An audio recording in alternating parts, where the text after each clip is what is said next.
टूटने लगे हौसले तो ये याद रखना, टूटने लगे हौसले तो ये याद रखना, बिना मेहनत के तख्तो-ताज नहीं मिलते, बिना मेहनत के तख्तो-ताज नहीं मिलते, ढूंढ लेते हैं अंधेरों में भी अपनी मंजिल, ढूंढ लेते हैं अंधेरों में भी अपनी मंजिल, क्योंकि जुगनू कभी रोशनी के मोहताज नहीं होते।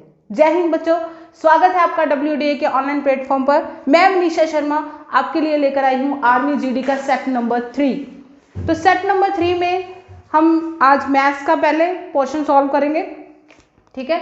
उसमें बहुत ही अच्छे अच्छे क्वेश्चंस हैं, हो सकता है कि आपको पेपर में भी ये इनमें से कोई ना कोई क्वेश्चन मिले, ठीक है। तो सबसे पहले फर्स्ट क्वेश्चन हम सॉल्व करते हैं, जो कि है सिंप्लीफिकेशन में से, ठीक है, सरलीकरण में से है फर्स्ट क्वेश्चन आपका।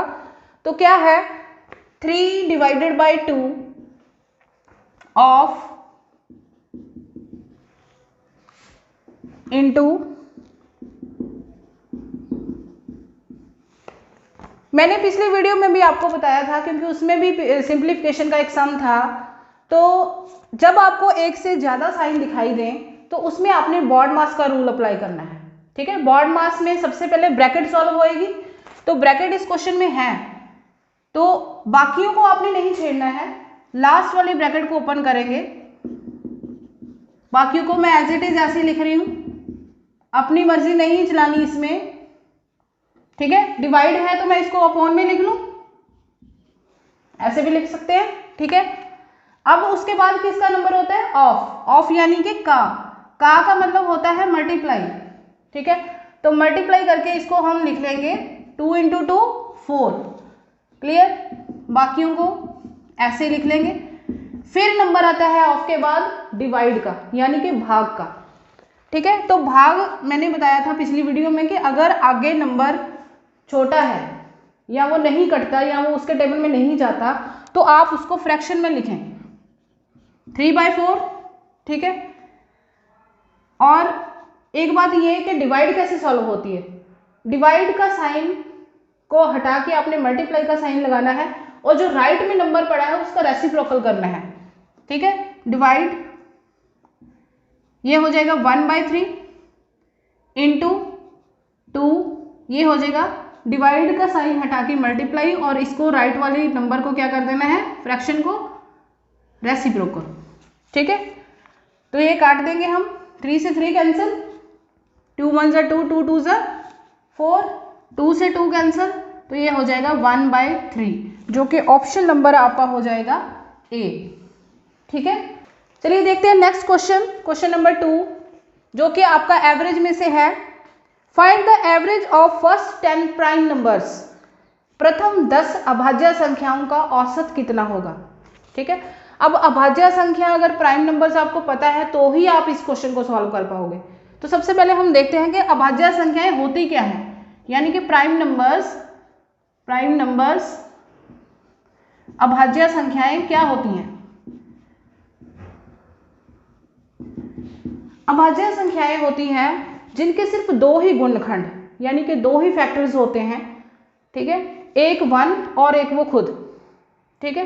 तो वो आपकी हो जाएगी प्राइम नंबर, यानी सिंपल लैंग्वेज में हम कह सकते हैं कि जो अपने ही टेबल पे जाती है संख्या उसको हम अभाज्य संख्या बोलते हैं। जैसे कि 2 3 5, इनके 2 ही फैक्टर्स हैं, एक 1 और एक ये खुद, ठीक है। 5 7 9 नहीं है भाई, कई बच्चे 9 भी लिख देते हैं, 9 3 के टेबल में आता है। 11 13 17 19 23 एंड 29, ये होगी आपकी 10 अभाज्य संख्याएं जो कि अपने ही टेबल में जाती हैं। आपने देखा है कभी 3 को किसी के टेबल में आते हुए, या तो 1 या ये खुद, ठीक है, 2 ही फैक्टर्स होते हैं इसके। तो अब हमें पूछा क्या है, औसत निकालनी है इनकी, यानी कि एवरेज। अब एवरेज का फॉर्मूला क्या है, जिसमें गैप सेम ना हो, डिफरेंस सेम ना हो सीरीज में, ठीक है। उसमें हम लेते हैं सम ऑफ ऑल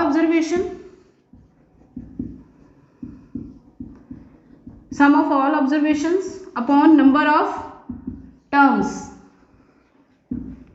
यानी कि सभी संख्याओं का योग बटा संख्याओं की संख्या, तो इनका योग करना पड़ेगा हमें, सम फाइंड करना पड़ेगा। तो इनका सम आप करोगे तो आपके पास आ जाएगा 129, ठीक है, अपॉन कितनी संख्याएं हैं, ये क्वेश्चन में भी लिखा हुआ है 10 संख्याओं का औसत, ठीक है। तो ये हो जाएगा आपका 12.9। तो ऑप्शन नंबर हो जाएगा आपका बी करेक्ट आंसर हो जाएगा, ठीक है। तो अभाज्य संख्या ध्यान से समझनी है, क्योंकि इसमें 10 भी पूछी जा सकती है, 5 भी पूछी जा सकती है, ठीक है। अगर पता होगा कि क्या होती है फिर ही आप बता सकते हो ना। चलिए देखते हैं थर्ड क्वेश्चन। थर्ड क्वेश्चन आपका नंबर सिस्टम में से है, the sum of two numbers is 50, one of which is 2/3 times the other, find the numbers. यानी कि दो संख्याओं का योग 50 है, जिनमें से एक दूसरे से 2/3 गुना है। जो एक संख्या है वो दूसरी संख्या का 2/3 गुना है, संख्या ज्ञात करें, ठीक है। इस क्वेश्चन में जब भी आपको किसी दो संख्याओं का योग दिया जाए या सम दिया जाए, या ये एज वाले में भी आता है कि दो आदमियों की उम्रों का योग ये है, तो आपने क्या करना है, एक को मानना है x और दूसरी को मानना है 50 - x, मतलब योग में से वो पहले वाली संख्या माइनस करके। तो आपके पास ये दो संख्याएं आ गई, ठीक है। जब भी योग दिया जाए तब, ठीक है, एक x दूसरी 50 - x, ठीक है। अब क्या बोला है नेक्स्ट लाइन में कि इनमें से एक संख्या जो है वो दूसरे का 2/3 गुना है। अब इन दोनों को हम रखते हैं इक्वल, ये संख्या इस संख्या का 2/3 गुना है, तो मैं इसमें 2/3 लगा लूंगी, ठीक है, क्योंकि ये संख्या 2/3 गुना है। इसको सॉल्व करेंगे, ये इधर आके प्लस का x हो जाएगा, क्योंकि x वाली टर्म्स एक साइड, बिना x वाली एक साइड, ठीक है। अब इसका एलसीएम ले लेते हैं। ये फ्रैक्शन वाली ऐड जो है वो कैसे करते हैं, एलसीएम लेंगे, 2x + 3 × 1 = 3x = 50। ये ऊपर ऐड होके 5x, ये 3 उधर जाके मल्टीप्लाई में हो जाएगा, जो चीज़ डिवाइड में होती है बॉर्डर पार जाके वो क्या हो जाती है, मल्टीप्लाई, ठीक है। 150, तो x आ जाएगा आपके पास 150/5 30। तो x की वैल्यू कितनी आ गई, 30। एक नंबर आपका हो गया 30, इसमें वैल्यू पुट कर दो, 50 - 30 मीन्स 20। तो यही पूछा था, ठीक है, ये दो नंबर यही है। ये क्वेश्चन आप अगर ऑप्शन से करो तो ज़्यादा बेटर है, ठीक है। ऑप्शन से कैसे, जैसे आपने बी ऑप्शन उठाया, क्योंकि इसका आंसर बी है, मान लो आपने बी उठाया तो दे रखा है, ये ऑप्शन दे रखे हैं, तो इनमें से जो बड़ी संख्या उसका 2/3 निकालो, क्या वो दूसरी संख्या आ रही है, यस आ रही है, बाकी किसी ऑप्शन में नहीं आ रही, तो इसका ऑप्शन हो जाएगा बी, ठीक है। तो कई क्वेश्चन जो होते हैं वो ऑप्शन से ज़्यादा अच्छे से निकल जाते हैं बजाय कि x मानने से थोड़ा कंसेप्ट समझ आ जाता है। चलिए नेक्स्ट क्वेश्चन देखते हैं, 34th मतलब 4th क्वेश्चन है हमारा, सेट के अकॉर्डिंग 34th है ये। Find the HCF of 4/9, HCF find करना है किसका, 4/9, 2/5, 5/8, 7/15, ठीक है। ये इंपॉर्टेंट क्वेश्चन है भाई, फ्रैक्शन वाली जो टाइप होती है ना HCF LCM में भी ये इंपॉर्टेंट क्वेश्चन है, काफ़ी बार मैंने देखा है ये जीडी के पेपर में आया हुआ, ठीक है। तो HCF फाइंड करना है तो आपने क्या करना है, सबसे पहले आप देखो न्यूमिनेटर्स, अंश किसको बोलते हैं, ऊपर वाली संख्याओं को, डिनोमिनेटर इज जो नीचे लिखी होती है संख्याएं, ऊपर वाले अंश नीचे वाले हर, ठीक है। जो पूछा है वो ऊपर वालों का करना है, मतलब HCF जो है वो हम ऊपर वाली संख्याओं का करेंगे। थोड़ा बड़ा लिख दूं, 4, 2, 5, 7 का हम क्या करेंगे HCF, और नीचे वाली संख्याएं जो है HCF से उल्टा LCM, वो हम नीचे वाली संख्याओं का करेंगे। 8, 15 का LCM, जो पूछा जाए वो ऊपर वाली संख्याओं का करना है। अगर LCM पूछा जाता तो मैं ऊपर वाली संख्याओं का LCM, नीचे वाली का HCF करती, ठीक है। अब HCF क्या होता है, शॉर्टकट में अगर मैं आपको बताऊं कि HCF वो संख्या है जो इन सभी संख्याओं को काट दे, ठीक है, कॉमन संख्या। तो कोई ऐसा नंबर है जो इन सबको एक बार में काटे अपने टेबल में? नहीं है। अगर ऐसी संख्याएं हैं जिनका कोई कॉमन फैक्टर नहीं है तो उनका HCF आ जाता है 1, ठीक है। नीचे वाली संख्याओं का अब LCM करना है। तो LCM होता है जिससे वो संख्या जो इन सभी के टेबल में आती है, वो छोटी से छोटी संख्या जो इन सभी के टेबल में या पहाड़े में आती है, ठीक है। 9, 5, 8 और 15 का LCM क्या हो जाएगा? 9, 5, 8 और 15 का 2 के टेबल पे, फिर 3 पे, 2 पे ही चला लेते हैं क्योंकि 4 2 के टेबल में जा सकता है। 2, 9, 5, 2, 15, 2, 9, 5, 1, 15, 3, अब 3 पे, 5 के, ठीक है। अब देखिए एलसीएम कितना आएगा? 2 2 ज़ा 4, 4 2 ज़ा 8, 8 3 ज़ा 24, 24 3 ज़ा 72, 72 5 ज़ा हो जाएगा आपका 360, 360 इसका आ जाएगा एलसीएम, ठीक है। तो ये हो जाएगा ऑप्शन नंबर बी, ठीक है। Option number B is the right answer. चलिए स्टार्ट करते हैं next question, question number 5। Question number 5 है आपका, which one is greater √7 power में 4 √5, ठीक है। इधर दिख रहा है कि इनमें से बड़ी संख्या कौन सी है। अब सिंपल सी संख्या हो तो हम बता देते हैं कि ये है, ठीक है। हमने बताना है कि इनमें से ये जो स्क्वायर रूट में हमें दे रखी हैं वो भी अंदर प्राइम नंबर है, इनको सॉल्व कैसे करना है। तो सबसे पहले आप ये देखिए कि स्क्वायर रूट की वैल्यू क्या होती है? 1/2।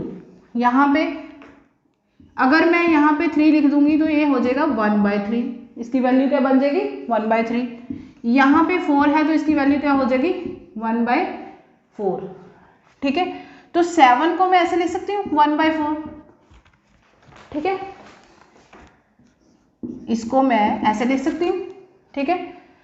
√5 को मैं ऐसे लिख सकती हूँ 5 की पावर 1/2, ठीक है। अब इस फ्रैक्शन को आपने खत्म करना है, ठीक है। फ्रैक्शन को आपने खत्म करना है क्योंकि फ्रैक्शन में हम इस नंबर को ऊपर नहीं कर सकते, इसमें हमें होल नंबर बनाना है। कैसे? हम नीचे वाली संख्याओं का एलसीएम ले लेते हैं। नीचे वाले जो नंबर हैं 4 और 2 उसका एलसीएम लेंगे तो उसका एलसीएम कितना आएगा? 2 और 4 का 4 ही आ जाएगा, ठीक है। तो उस 4 को आपने इससे मल्टीप्लाई कर देना है, 4 को आपने इनसे मल्टीप्लाई कर देना है क्योंकि एलसीएम हमेशा कटेगा इसे। 4 2 2 ज़ा 4, ठीक है। तो ये क्या हो गया? क्या बचा इसमें? 7 की पावर 1 तो 7 दैट इज 7 एंड 5⁻² हो जाएगी 25। तो इट मीन्स कौन सा ग्रेटर हुआ? √5। तो इसका ऑप्शन नंबर आपका आ जाएगा ए। तो ऑप्शन नंबर ए आपका आ जाएगा करेक्ट आंसर, ठीक है। चलिए स्टार्ट करते हैं question number 6। Question number 6 is from AP series, find the 20th term of the series 3 5 3 5 7 9 and 11। ये एपी सीरीज है। एपी सीरीज कैसे पता चलता है? क्योंकि इनका डिफरेंस सेम है, 2 2 का डिफरेंस है। पूछा क्या है कि फाइंड द 20th टर्म, इसका 20वां पद कौन सा होगा? 20th टर्म, 20वीं टर्म आपने फाइंड करनी है कि कौन सी होगी, ठीक है। तो हम इसका फॉर्मूला लगाएंगे A20। आपके पास एक फॉर्मूला होता है, जितनी टर्म आपसे पूछी जाए उसका नाम है A20। A + 19D, 20 पूछा है तो यहाँ पे 19D, कोई भी संख्या उसका एक कम करके लिख देना है यहाँ पे, ठीक है। अब यहाँ पे A क्या है? A क्या है? पहली टर्म, पहला पद, फर्स्ट टर्म को हम बोलते हैं A, ठीक है। D क्या है? डिफरेंस बिटवीन 2 टर्म्स, डी क्या है, कॉमन डिफरेंस, कॉमन डिफरेंस, ठीक है, दो संख्याओं के बीच का समान अंतर, वो अंतर हमेशा समान ही होता है, किसी भी दो टर्म्स का अंतर देख लो वो समान ही हो जाएगा, दूसरी में से पहली माइनस करके देख लो, चाहे तीसरी में से दूसरी माइनस करके देख लो, ठीक है।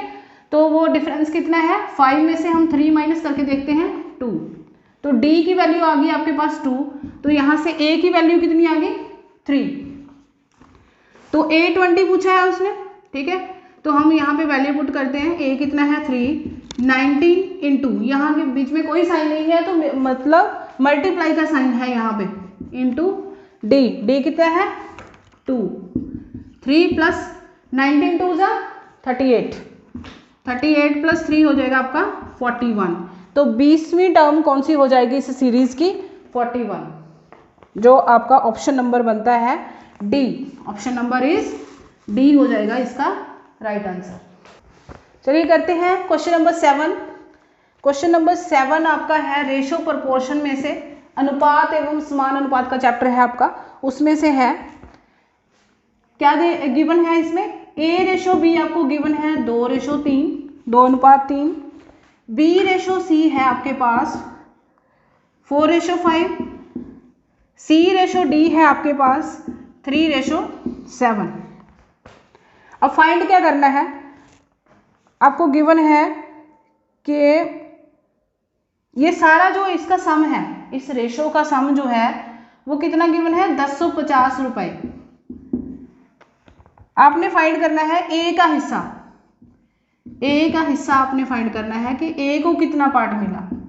देखिए रेशो में कोई भी चीज एग्जैक्ट वैल्यू नहीं होती है, ए बी को मिला है दूसरा और तीसरा हिस्सा, आपको ये तो नहीं पता चल रहा है कि ए को कितना मिला, 1050 का कितने रुपए ए को मिले, तो ये है दूसरा हिस्सा, ये तीसरा हिस्सा, बी और सी को मिला है 4 और 5।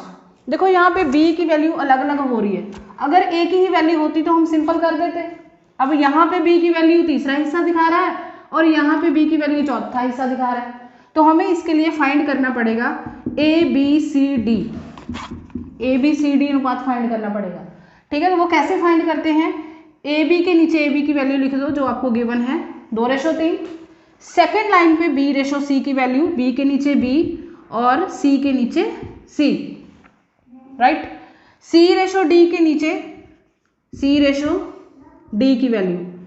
अब ये जो खाली प्लेसेस पड़ी हैं इसमें आप पीछे वाला नंबर ही आगे बढ़ा दोगे, ठीक है, 3 3, इधर से खाली प्लेस पड़ी है तो इसका पीछे वाला नंबर 5, इधर से 4, इधर से 3 और 3, अगर दो खाली प्लेसेस है तो दोनों प्लेसेस पे वही पीछे वाला नंबर आ जाता है, ठीक है। अब क्या करना है, अब इन तीनों को मल्टीप्लाई, 5 3 जा 15, 15 7 जा 105,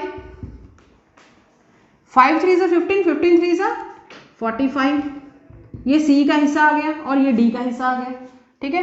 4 3 जा 12, 12 3 जा 36, 2 4 जा 8, 8 3 जा 24, ठीक है। अब ये वैल्यूज आपकी आ गई हैं, ये ए का हिस्सा है, ये बी का, अभी भी ये रेशो में ही है, ठीक है। तो अब हम इनको छोटा कर लें, इसको कैंसिल कर लें, अगर ये एक ही टेबल पे जाते हैं तो एक ही टेबल पे ये 3 पे जाएंगे, ठीक है। 3 8 जा, 3 12 जा, 3 15 जा एंड 3 35 जा, ठीक है, 335 जा होता है 105। तो इनमें से ए का हिस्सा है आपका 8, 8वां हिस्सा, हमें यहाँ से अब क्लियर हो गया कि ए को पूरा 8 पार्ट मिले हैं, बी को 12, सी को 15 और डी को 35। हमें पूछा किसका है, ए का हिस्सा पूछा है, तो इसको करने का तरीका क्या है, जिसका पूछा है उसकी रेशो को ऊपर, 8 को ऊपर मतलब ए का हिस्सा ऊपर, अपॉन रेशो का टोटल नीचे, रेशो का टोटल जो है वो नीचे, क्योंकि ये हमें टोटल गिवन है, ये जो रुपए हैं ना ये टोटल है, टोटल हिस्सा रेशो का नीचे इनटू जितने रुपए आपको गिवन है 1050। अगर बी का पूछा जाता तो मैं बी की रेशो ऊपर रखती, ठीक है, सी का पूछा जाता तो सी की, इस तरह से आपने करना है। 8, 12 और 8 20, 20 और 15 35, 35 और 35 70, 70 हो गया 1050। ठीक है, अब ये 0 से 0 कैंसिल। अब 7 के टेबल पे 105 आता है 15 टाइम्स। ठीक है, 15 इंटू 8 हो जाएगा 120 रुपीज़। तो ये किसका हिस्सा आया? ए का। ऐसे ही आपको बी का भी पूछ सकते हैं, इसी में से 3-4 क्वेश्चन बन जाते हैं। ठीक है, तो सी का पूछा है तो सी का निकाल देना। ठीक, इसको करने का तरीका ये है। चलिए देखते हैं क्वेश्चन नंबर 8 जो कि एज प्रॉब्लम में से है। 8th क्वेश्चन है आपका, ratio of the ages of Arun and Deepak is 4:3। After 6 years the age of Arun is 26 years. What is the present age of Deepak? Arun और दीपक की उम्र का अनुपात 4:3 है। 6 साल बाद अरुण की उम्र 26 साल है। दीपक की वर्तमान आयु ज्ञात करें। इंपॉर्टेंट क्वेश्चन है। किस किस की आयु का हमें रेशो गिवन है? अरुण और दीपक, अरुण और दीपक की आयु का लिख लेते हैं 4:3। ये जो हमें शुरू में ही दे रखी होती है ना एजेस, ये प्रेजेंट एजेस होती हैं, वर्तमान आयु होती हैं। ठीक है, अब रेशो में है तो रेशो में कोई चीज़ एग्जैक्ट तो होती नहीं है, पिछले सम में भी मैंने बताया था। तो इसको हम मान लेते हैं 4x और इसको मान लेते हैं 3x। ठीक है, अगर हमें x की वैल्यू पता चल जाए तो हमें दीपक की वैल्यू भी पता चल जाएगी, दीपक की एज भी पता चल जाएगी और अरुण की एज भी पता चल जाएगी। ठीक है, अब नेक्स्ट क्या लिखा है? 6 साल बाद। फर्स्ट वाली लाइन के बाद ज़्यादातर 90% क्वेश्चंस में क्या होता है, एजेस वाले में या रेशो गिवन होगी। जो दूसरी लाइन होती है उसमें ईयर की बात करेंगे कि इतने साल बाद लिखा है तो दोनों की एजेस में हम ऐड कर देंगे जितने ईयर्स आपको दे रखे। ठीक है, पहले बोला होता तो मैं माइनस लिख देती। अब नेक्स्ट लाइन में क्या हुआ कि 6 साल बाद अरुण की उम्र 26 साल है। किसकी उम्र? 26 साल किसकी है? अरुण की। तो अरुण के सामने 6 साल बाद वाली एज में रख दूंगी। ठीक है, अरुण की एज के सामने मैं अरुण की एज रख दूंगी। ठीक है, 4x, इसमें से x की वैल्यू आ जाएगी 20, x = 5। यही तो हमें चाहिए था। ठीक है, x की वैल्यू पता चल गई तो सारा क्वेश्चन पता चल गया। अब पूछा किसका है कि दीपक की वर्तमान आयु कितनी है। दीपक की प्रेजेंट एज पूछी है हमें, वो है 3x। अब x की वैल्यू पुट करेंगे इसमें, ये हो गया 15 ईयर्स। तो दीपक कितने साल का है अभी? 15 साल का। तो ऑप्शन नंबर हो जाएगा आपका ए। ठीक है, चलिए देखते हैं क्वेश्चन नंबर 9। क्वेश्चन नंबर 9 है, length of rectangle increase by 20% and it's breadth is reduced by 20%। How much percent change in its area? एक आयत की लंबाई को 20% बढ़ा दिया जाता है, फिर इसकी चौड़ाई को 20% कम कर दिया जाता है। तो ऐसा करने से उनके जो क्षेत्रफल में क्या परिवर्तन हुआ? तो जब भी ऐसे किसी क्वेश्चन में दो घटनाएं घटें, एक बार बढ़ रहा है दूसरी बार घट रहा है ना, तो 20% पहले उन्होंने लेंथ उसकी क्या कर दी? इंक्रीज कर दी, बढ़ा दी गई। ठीक है, तो जब भी परसेंट के साथ ये वाला वर्ड आपको दिखे बढ़ा दिया गया तो आपने 100 में ऐड करके लेना है, 120 हो जाएगा। ठीक है, और जो ब्रेड्थ है, चौड़ाई है, वो कितनी कम कर दी? 20% डिक्रीज कर दी, कम कर दी। तो वो 100 में से माइनस करके 80। ठीक है, अब इसको कैसे करना है? 120 × 80/100। ठीक है, 0 से 0 कैंसिल। 96। अब 96 100 में से कितना कम है? 4%। माइनस का 4%। अगर माइनस का आ रहा है तो ये किसको शो कर रहा है? कमी को शो कर रहा है। 4% डिक्रीज हो जाएगा उसका एरिया। ठीक है, तो 100 आपने माइनस भी करना है। कई बार क्वेश्चन में 96% भी होता है। ठीक है, तो 4% की क्या हो गई? कमी हो गई एरिया। ठीक, चलिए देखते हैं क्वेश्चन नंबर 10। क्वेश्चन नंबर 10 है आपका, by selling a TV for ₹9600 Ram suffered a loss of 20%. Find the cost price of TV. 9600 रुपये में टीवी बेचकर राम को 20% का नुकसान उठाना पड़ा.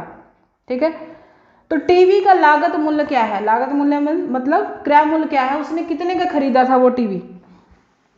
तो ये क्वेश्चन काफी बार आ चुका है. हाँ, सीपी आपने फाइंड करनी है तो आपने 100 ऊपर रखना है. पिछले सेट में भी आया था हमारे पास. ठीक है, लॉस परसेंट वाला केस है. अब लॉस हमेशा माइनस करना है 100 में से. कितने का लॉस हुआ उसको? 20% का. तो 100 माइनस 20 इंटू एसपी. एसपी कितने का? विक्रय मूल्य कितने का? 9600 रुपये का उसने बेचा है. ठीक है, 100/80 इंटू 9600. 0 से 0 का आंसर. ठीक है, ये 12 पे कट जाएगा तो आंसर मल्टीप्लाई कर देंगे. 12,000 रुपये का उसने खरीदा था और 9600 रुपये का उसने बेच दिया, तो उसको क्या हुआ था? लॉस. कितने का? 20% का. तो 12,000 आपका क्या आ जाएगा? यानी कि क्रय मूल्य. तो ऑप्शन हो जाएगा आपका ये C. C is the right answer. चलिए देखते हैं क्वेश्चन नंबर 11. 11 क्वेश्चन है, how much time will be taken by a train to cover 400 metre long platform while moving 72 km per hour, the length of the train being 200 metre. यानी कि 72 kilometre प्रति घंटा की चाल से 200 मीटर लंबी train द्वारा 400 मीटर लंबे प्लेटफॉर्म को पार करने में कितना समय लगेगा? ठीक है, इस क्वेश्चन में हमें क्या क्या गिवन है पहले वो देखिए. हमें गिवन है यहाँ पे ट्रेन की चाल. ठीक है, speed of train, speed of train, गाड़ी की चाल हमें कितनी गिवन है? 72 किलोमीटर पर आवर. ठीक है, किलोमीटर प्रति घंटा. और क्या गिवन है? गाड़ी की लंबाई गिवन है हमें, लेंथ ऑफ ट्रेन गिवन है. लेंथ ऑफ ट्रेन कितनी गिवन है? 200 मीटर. ठीक है, और कितने लंबे प्लेटफॉर्म को पार करती है? प्लेटफॉर्म की लेंथ भी हमें गिवन है. प्लेटफॉर्म की लंबाई, प्लेटफॉर्म की लंबाई कितनी गिवन है? 400 मीटर. Length of platform. ठीक है, अब पूछा क्या है? टाइम पूछा है, समय पूछा है हमें. तो समय का फॉर्मूला होता है डिस्टेंस अपॉन स्पीड, यानी कि दूरी बटा चाल. डिस्टेंस हमेशा ऊपर रहता है, ये याद रखना. टाइम पूछा है तो भी डिस्टेंस ऊपर रहेगा, स्पीड पूछी है तो भी डिस्टेंस ऊपर रहेगा, क्योंकि हमें पेपर में कंफ्यूजन हो जाती है, पता नहीं स्पीड ऊपर थी कि डिस्टेंस. तो याद रखना डिस्टेंस हमेशा ऊपर, दूरी हमेशा ऊपर. तो हमें दूरी चाहिए यहाँ पे. तो जब भी किसी क्वेश्चन में दो लंबाइयाँ गिवन हो, एक गाड़ी की एक दूसरी चीज की, तो उन दोनों को ऐड करना है आपने हमेशा. आप साइड में लिख लेना कि लंबाइयाँ हमेशा जोड़ी जाती हैं. डिस्टेंस हमेशा दो लंबाइयों को ऐड करने पर आता है. तो डिस्टेंस हमारा क्या हो जाएगा? यानी कि दूरी कितनी हो जाएगी? इन दोनों को हम ऐड कर देंगे तो ये हो जाएगी 600 मीटर. ठीक है, अब बारी आई चाल की. तो चाल हमें गिवन है किलोमीटर प्रति घंटा में, और जो आपके ऑप्शन है वो सेकंड में गिवन है. ठीक है, तो सेकंड का रिलेशन मीटर के साथ होता है, तो हमें चाल मीटर सेकंड में चाहिए इसमें. ठीक है, मीटर सेकंड में चेंज करने के लिए हम इसको क्या करेंगे? 5/18 से मल्टीप्लाई कर देंगे. ठीक है, 18 चौक 72 होता है. 20 मीटर पर सेकंड आपके पास आ गई ये चाल. यूनिट सेम होगी आपकी. ठीक है, दूरी भी आपको मीटर में और चाल भी मीटर सेकंड में. तो समय आपके पास कितना आ जाएगा? 600/4 20 रखेंगे अब, तो 30 सेकंड आपका हो जाएगा करेक्ट आंसर, जो कि ऑप्शन नंबर हो जाएगा आपका सी. ठीक है, चलिए देखते हैं क्वेश्चन नंबर 12. मेंसुरेशन में से है. वो आपको गिवन है side of square is 20 metre, find its diagonal. वर्ग की भुजा 20 मीटर है, इसका विकर्ण ज्ञात करें। अब वर्ग क्या होता है? जिसकी चारों भुजाएं समान हो, ठीक है। और विकर्ण क्या होता है? इस कोने को इस कोने के साथ मिला दो तो वो विकर्ण बन जाएगा। दो विकर्ण होते हैं इसमें, हमें एक ही विकर्ण गिवन है, ठीक है। तो विकर्ण की हमें स्क्वायर की हमें साइड गिवन है, वर्ग की भुजा कितनी है? 20 मीटर, ठीक है। पूछा क्या है? डायगोनल पूछा है, डायगोनल यानी कि विकर्ण पूछा है। तो इसका फॉर्मूला होता है साइड इंटू √2, ठीक है, यानी कि भुजा इंटू √2। तो भुजा कितनी गिवन है? 20, भर दो इसमें वैल्यू, किस में है? ये मीटर में है, ठीक है, 20 मीटर। तो विकर्ण कितना होगा? 20 √2 मीटर, ठीक है। इस क्वेश्चन में आपको कई बार विकर्ण दिया रहता है, फिर आपको भुजा निकालनी पड़ेगी। वो विकर्ण की जगह आप विकर्ण की वैल्यू पुट कर दोगे, ठीक है, ऐसा भी क्वेश्चन आ जाता है। तो ये हो गया आपका राइट आंसर बी, ठीक है। चलिए देखते हैं next question, question number 13। Question number 13 आपको ये गिवन है, स्क्वायर रूट के अंदर वैल्यूज हमने फाइंड करनी है x की value, find the value of x, ठीक है। अब इसको कैसे सॉल्व करते हैं? लेफ्ट हैंड साइड को सॉल्व करते हैं। 144, क्योंकि एलसीएम लेना पड़ेगा, एलसीएम में अगर फ्रैक्शन वाली 144 नीचे, प्लस 25, 1 प्लस x/12, ये इसको ऐड करने पर कितना आ जाएगा? 169/144, 1 प्लस x/12। अब देखो परफेक्ट स्क्वायर जो है, स्क्वायर रूट है, वो हर क्वेश्चन में आपको आ रहे हैं। मैंने पिछली वीडियो में भी आपको बोला था कि आप एटलीस्ट 20 तक तो आप याद करके रखो, ठीक है। अब 169 किसका स्क्वायर रूट है? 13 का, और 144 इज 12 का, ठीक है। तो हमने x की वैल्यू यहाँ पे फाइंड करनी है, तो इसको हम इधर ले आए,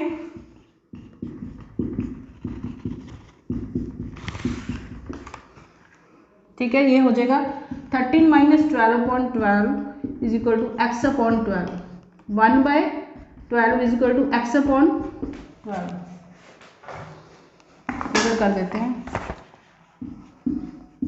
13 - 12/12 इज इक्वल टू x/12, ये हो गया आपका 1/12 इज इक्वल टू x/12, 12 से 12 का आंसर। तो आपका हो जाएगा x is equal to 1, x is equal to 1। तो ऑप्शन नंबर हो जाएगा आपका डी। देखिए ये क्वेश्चन आप उसका ऑप्शन भी पुट करके कर सकते हो, ठीक है। x की वैल्यू बोली है आपने, ऑप्शन रखोगे तो ये left hand side right hand side के इक्वल जिस वैल्यू को पुट करने से आ गई तो वही आपका x हो जाएगा, ठीक है। तो वही आपका x की वैल्यू हो जाएगी जिसमें left hand side right hand side के इक्वल आ गए।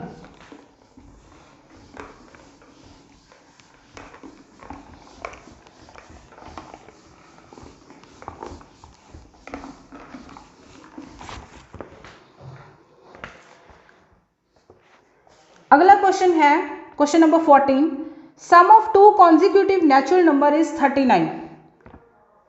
कहते किन दो संख्याओं का लगातार प्राकृतिक संख्याओं का जो योग है वो 39 है। लगातार, यहाँ पे एक वर्ड यूज हुआ है कॉन्जिक्यूटिव, लगातार। इसका मतलब है कि जैसे 10, 11, 12 लगातार है, 20, 21, 22, ठीक है, ये कॉन्जिक्यूटिव संख्याएं होती हैं। तो पहले इसका कंसेप्ट देखते हैं कि नेचुरल संख्याएं, नेचुरल नंबर्स हैं, प्राकृतिक संख्याएं हैं। तो एक मान लेते हैं n और दूसरी मान लेते हैं n+1, ठीक है। अब अकॉर्डिंग टू क्वेश्चन इनका जो सम है वो कितना बोला है? 39। जैसे बोला वैसे कर दिया, एक n ले ली मैंने, दूसरी उसकी अगली होएगी, ठीक है। जस्ट जो आफ्टर जो आती है वही उसकी कॉन्जिक्यूटिव नेचुरल नंबर्स हो जाएंगे ये दोनों, n+1। इनका सम हो जाएगा 2n+1, 39, 2n, ये उधर जाके minus 38, n is equal to 38/2 19। तो इसमें वैल्यू पुट करेंगे, एक n थी हमारी, एक n+1 थी, ठीक है। तो n हो जाएगा आपका 19 और ये हो जाएगा 19 + 1 20। तो ये क्वेश्चन आप ऑप्शन से भी बना सकते हो, ठीक है। अब देखो ऑप्शन आपको दिख रहे हैं 19 20, 18 21, 22 एंड 17, डी ऑप्शन है 23 एंड 16। इन सभी का सम 39 तो बन रहा है, लेकिन कॉन्जिक्यूटिव नहीं है। जो अगली नंबर 19 जैसे 20 है, ये एक दूसरे के बाद आते हैं, ठीक है। 19 के बाद 20 आता है, तो यही आपका क्या हो जाएगा, करेक्ट आंसर, ठीक।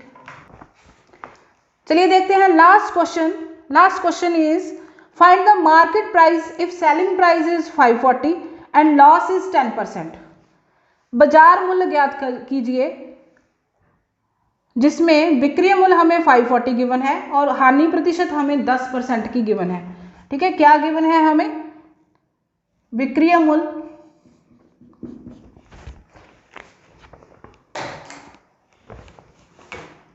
सेलिंग प्राइस, विक्रय मूल्य हमें गिवन है, विक्रय मूल्य है आपके पास 540 रुपए और लॉस परसेंट आपको गिवन है, यानी कि हानि प्रतिशत आपको गिवन है 10%, ठीक है। फॉर्मूला बेस्ड क्वेश्चन है भाई ये।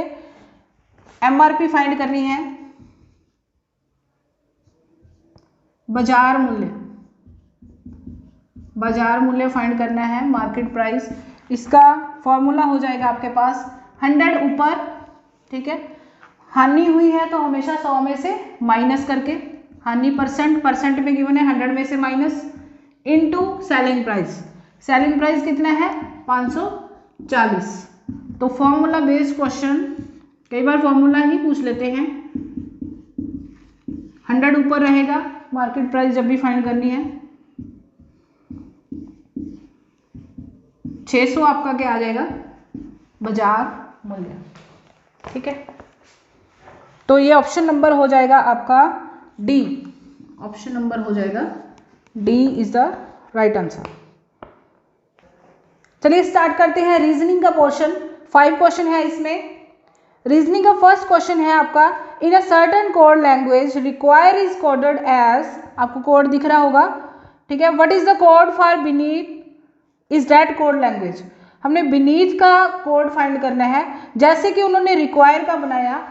जो रिक्वायर के क्या है वर्ड, रिक्वायर, इसको स्टैंडिंग फॉर्म में लिखना तो ज्यादा बेटर है, ठीक है। इसके सामने इसका कोड, लेटर के सामने लेटर लिखना भाई, ई आर, कभी भी मिस्टेक नहीं होगी ऐसे, यू क्यू ई आर, ठीक है। अब रिक्वायर जो है एक मीनिंगफुल वर्ड है और ये जो है मीनिंगलेस है। कोड ज़्यादातर मीनिंगलेस ही होते हैं, ठीक है। तो इन्होंने कैसे बनाया, अगर हम देखें इसको ध्यान से, तो इन्हीं लेटर्स को ही उसने हेर फेर किया हुआ है। ये जो नीचे से लेटर उठाया उसने, ई, फिर आर, फिर आई, फिर यू, फिर क्यू, फिर ई, फिर आर, हमें पता चल गया ये नीचे से उठाए हुए हैं। तो जिसका पूछा है हम उसमें भी यही लॉजिक लगा देते हैं, बीनीथ, NEATH, ठीक है। अब ऐसे ही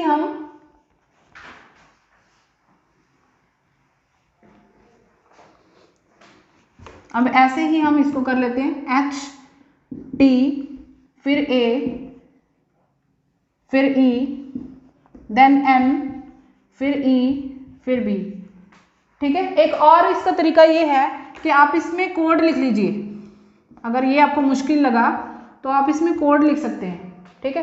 तो ऐसे ही इजी हो जाएगा, 7 6 5 4 3 2 1, ठीक है। ऐसे इसका हो जाएगा 1 2 3 4 5 6 7 7 6 5 4 3 2 1, ये भी इजी है, ठीक है। समझ आने की बात है, अगर आपको ऐसे इजी लगता है तो आप ऐसे कर सकते हैं। चलिए देखते हैं सेकंड क्वेश्चन। सीरीज का सेकंड क्वेश्चन है, उस नंबर का चयन करें जो प्रश्न चिन्ह को बदल सकता है। Select the number that can replace the question mark. इस क्वेश्चन मार्क की जगह पे कौन सा नंबर आएगा सेकंड क्वेश्चन है आपका, सीरीज में से है 5, 9, 17, 33, 65, 129, देन क्वेश्चन मार्क। इसका नेक्स्ट नंबर क्या होगा? तो आपने देखना है कि 5 से 9 कैसे बना। सीरीज बढ़ रही है तो कुछ ना कुछ ऐड हो रहा है, तो थोड़ा सा हम देख लेते हैं। 5 में अगर 4 ऐड करेंगे तो हमें नेक्स्ट नंबर मिल रहा है। 9 में अगर हम 8 ऐड करेंगे तो हमें नेक्स्ट नंबर मिल रहा है, ठीक है। 17 में अब अगर हम 16 ऐड करें तो हमें नेक्स्ट नंबर मिल रहा है। अब ये क्या है? 4, 8, 16, यानी कि इन नंबर्स को ही डबल कर रहे हैं। 8 का डबल 16 ऐड कर दिया। अब हम क्या करेंगे? 16 का डबल 32 होता है, तो इसमें ऐड करेंगे तो हमें नेक्स्ट नंबर मिल रहा है, ठीक है। 32 का डबल कितना होता है? 64, इसमें हम 64 ऐड करेंगे तो हमें नेक्स्ट नंबर मिल रहा है।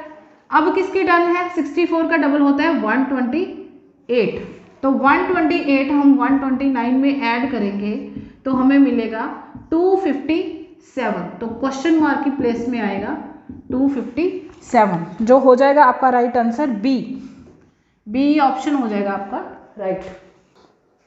Next question is third question है कि 666 रिलेटेड है 15 से, तो 8 किससे रिलेटेड होगा? ऑप्शन में देखिए 18, 15, 17, 16। तो अब ये 666 कैसे बना? अब 15 से कैसे रिलेट करें इसको? अगर हम अपना ब्रेन यूज करें तो इन दोनों का जो सम है वो कितना आ रहा है? 6 नहीं आ रहा। इसके सम को उसने 3 बार लिख दिया। अगर हम ऑप्शन देखें तो किसका सम 8 बन रहा है? ऑप्शन नंबर सी का। ऑप्शन नंबर सी जो है आपका वो 17 है। 17 मतलब 1 + 7 करेंगे तो हम 8 मिलता है हमें, ठीक है। तो इसका मतलब यहाँ पे क्या नंबर आ जाएगा? 17, यानी कि ऑप्शन नंबर सी हो जाएगा आपका राइट आंसर। फोर्थ क्वेश्चन है आपका, फोर्थ क्वेश्चन कैलेंडर में से है, कहते यदि 8 फरवरी 2020 को शनिवार था, 8 फरवरी 2020 को शनिवार था, यानी कि सैटरडे था, तो उसी डेट 8 फेब 2021 को क्या डे होगा? देखो सेम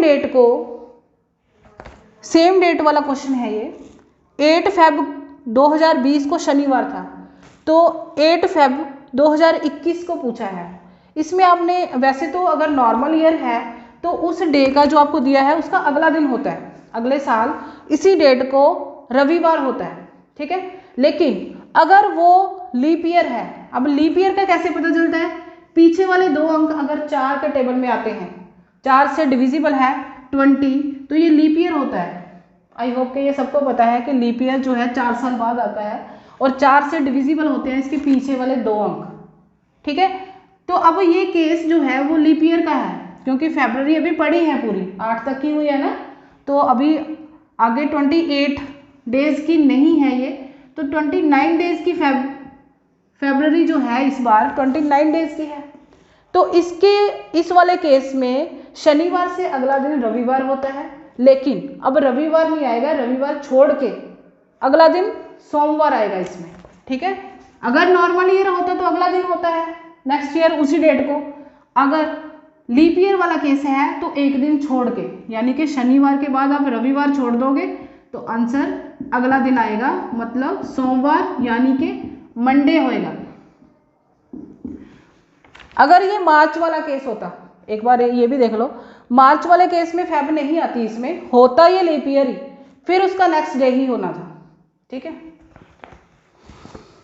तो ऑप्शन नंबर इसका हो जाएगा B, Monday is the right answer.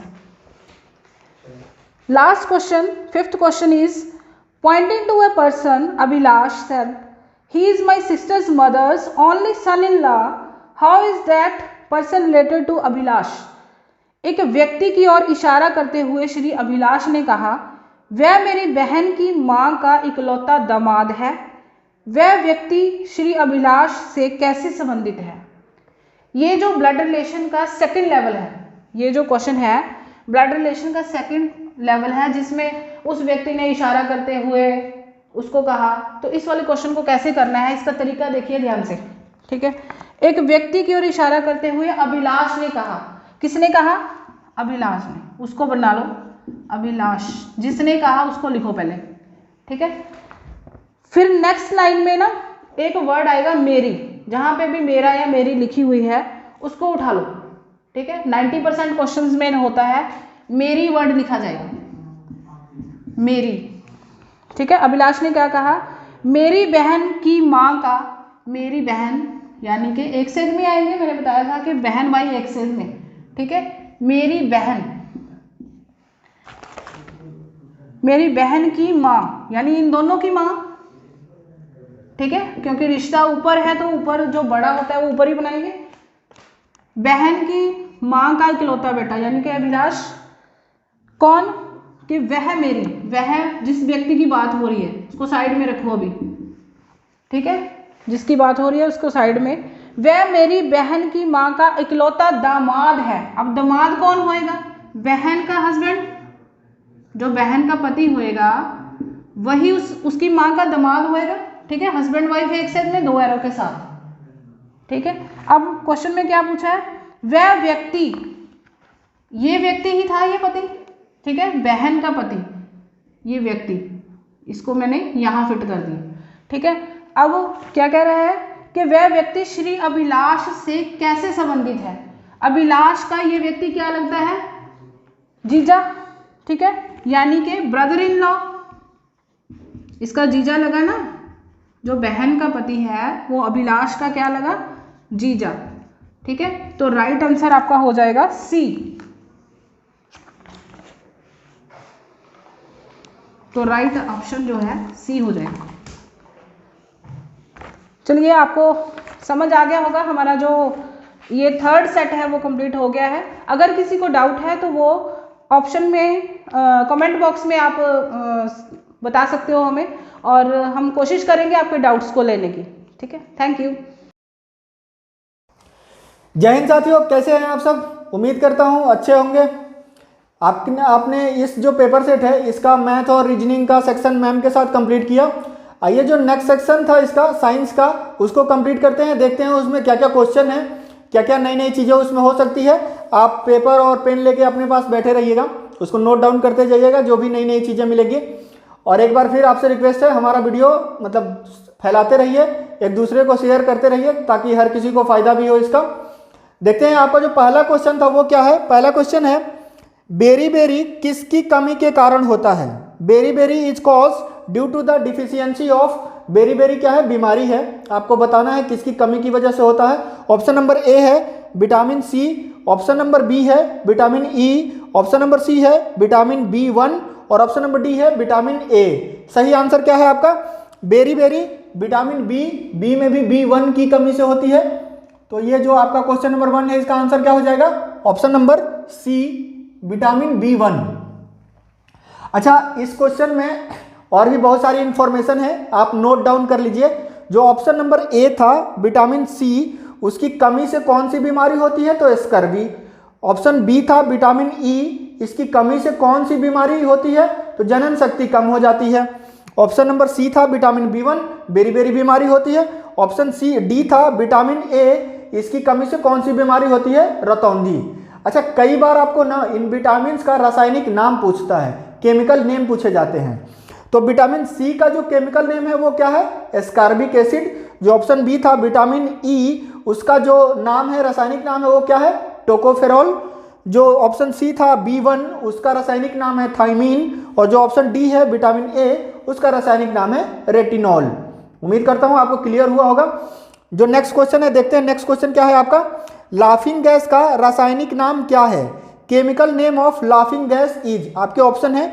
Option A है नाइट्रस ऑक्साइड, ऑप्शन बी है क्लोरोफॉर्म, ऑप्शन सी है मीथेन, ऑप्शन डी है ऑक्सीजन। सही आंसर आप सबको पता है, ये नाइट्रस ऑक्साइड इसका सही आंसर होगा। तो जो क्वेश्चन नंबर 2 है इसका सही आंसर है ऑप्शन नंबर ए नाइट्रस ऑक्साइड। नाइट्रस ऑक्साइड का फॉर्मूला क्या होता है? N2O। दूसरा ऑप्शन है क्लोरोफॉर्म, क्लोरोफॉर्म का फॉर्मूला क्या होता है CHCl3। मीथेन का फॉर्मूला क्या होता है CH4। कई बार मीथेन का पूछता है मार्स गैस किसको कहते हैं, तो मीथेन को कहते हैं। ऑप्शन डी है oxygen. Oxygen generally diatomic form में अगर हुआ तो वो क्या हो जाएगा O2। ऑक्सीजन से रिलेटेड और क्वेश्चन O3, ओजोन का जो फॉर्मूला है वो क्या होता है O3। देखते हैं नेक्स्ट क्वेश्चन क्या है आपका। नेक्स्ट क्वेश्चन है इंसुलिन का आविष्कार किसने किया था। इंसुलिन वाज इन्वेंटेड बाई, आपके ऑप्शन है वास्टन एंड क्रिक, ऑप्शन बी है बेंटिक और वेस्ट, ऑप्शन सी है रॉबर्ट ब्राउन, ऑप्शन डी है रॉबर्ट हुक। सही आंसर क्या है आपका ऑप्शन नंबर बी बेंटिक और वेस्ट। क्वेश्चन नंबर 3 का जो सही आंसर है वो है ऑप्शन नंबर बी बेंटिक और वेस्ट। चलिए देखते हैं नेक्स्ट क्वेश्चन क्या है आपका। क्वेश्चन नंबर 4 जो आपका होगा क्या है क्वेश्चन नंबर 4, वायुमंडलीय दाब को मापने के लिए किस उपकरण का उपयोग किया जाता है। जो एटमॉस्फेरिक प्रेशर है उसको मेजर करने के लिए कौन से इंस्ट्रूमेंट का यूज करते हो आप। Which instrument is use to measure the atmospheric pressure. आपके ऑप्शन है, ऑप्शन नंबर ए है हाइग्रोमीटर, ध्यान रखना दो ऑप्शन है हाइड्रोमीटर और हाइग्रोमीटर। तो ऑप्शन ए है हाइग्रोमीटर, ऑप्शन बी है हाइड्रोमीटर, ऑप्शन सी है बैरोमीटर, ऑप्शन डी है अल्टीमीटर। सही आंसर क्या है एटमॉस्फेरिक मेजर करने के लिए, एटमॉस्फेरिक प्रेशर को मेजर करने के लिए बैरोमीटर। तो ऑप्शन नंबर सी आपका सही आंसर है बैरोमीटर। बाकी जो ऑप्शन है हाइग्रोमीटर से क्या चीज मेजर करते हो आप, वाटर वेपर को, आर्द्रता को मेजर करते हो। ऑप्शन नंबर बी है हाइड्रोमीटर, हाइड्रोमीटर से क्या मेजर करते हो, घनत्व को या सापेक्षिक या अपेक्षिक घनत्व को मेजर करते हो। अगला बैरोमीटर से आपने देख ही लिया एटमॉस्फेरिक प्रेशर। अल्टीमीटर से आप क्या यूज कर मापते हो, अल्टीमीटर नाम से ही मतलब आपको पता हो जाना चाहिए कि एल्टीट्यूड से रिलेटेड है। एल्टीट्यूड का मतलब क्या है, हाइट से रिलेटेड, तो एल्टीमीटर का यूज करते हो ऊंचाई मापने के लिए। नेक्स्ट क्वेश्चन क्या है आपका, मिनरल्स आर, खनिज हैं, तो खनिज क्या है आपके ऑप्शन है तरल पदार्थ है, लिक्विड है, अकार्बनिक ठोस है, इनऑर्गेनिक सॉलिड है, ऑप्शन सी है गैसेज हैं, ऑप्शन डी है कि सभी हैं। तो सही आंसर क्या होगा आपका इनऑर्गेनिक सॉलिड, अकार्बनिक ठोस हैं। तो क्या है आपके खनिज मिनरल्स क्या है, अकार्बनिक ठोस हैं, ऑप्शन नंबर बी आपका सही आंसर हो गया। नेक्स्ट क्वेश्चन देखते हैं आपका, क्वेश्चन नंबर जो 6 है वो क्या है, दो परमाणुओं को एक आइसोटोप कहा जाता है यदि उनके पास क्या होते हैं। Two atoms are said to be an isotope if they have, आपके ऑप्शन है they have same number, same atomic number but different mass number. दूसरा ऑप्शन है they have same number of neutron but different mass number. Option C है they have same number of neutron but different number of proton. और जो आपका option D है वो है आपका they have same number of some of proton and neutron but different number of proton. तो sum of proton और neutron का मतलब हो गया मास नंबर। तो आइसोटोप किसको बोलते हैं, हिंदी में आपको बोलते हैं आइसोटोप किसको, समस्थानिक को। इसका सही आंसर क्या हो जाएगा ऑप्शन नंबर ए, ऑप्शन नंबर ए जो है same atomic number but different mass number. तो एक बार डिस्कस कर लेते हैं ये तीनों को ही, क्या तीन होते हैं आइसोटोप, आइसोबार और आइसोटोन्स। ये तीनों में से कुछ भी आपके एग्जाम में पूछा जा सकता है। हिंदी में बोलते हैं समस्थानिक, आइसोटोप को, आइसोबार को बोलते हैं समभारिक और आइसोटोन को बोलते हैं सम न्यूट्रॉनिक बोलते हैं उसको, ठीक है। तो देखते हैं आइसोटोप क्या है, समस्थानिक क्या है। तो आइसोटोप बोलते हैं, आइसोटोप बोलते हैं जिसका सेम नंबर हो, सेम नंबर हो क्या, एटॉमिक नंबर सेम हो और जिसका मास नंबर अलग अलग हो। जैसे एग्जांपल में दे रहा हूं, ये हाइड्रोजन के आइसोटोप हैं।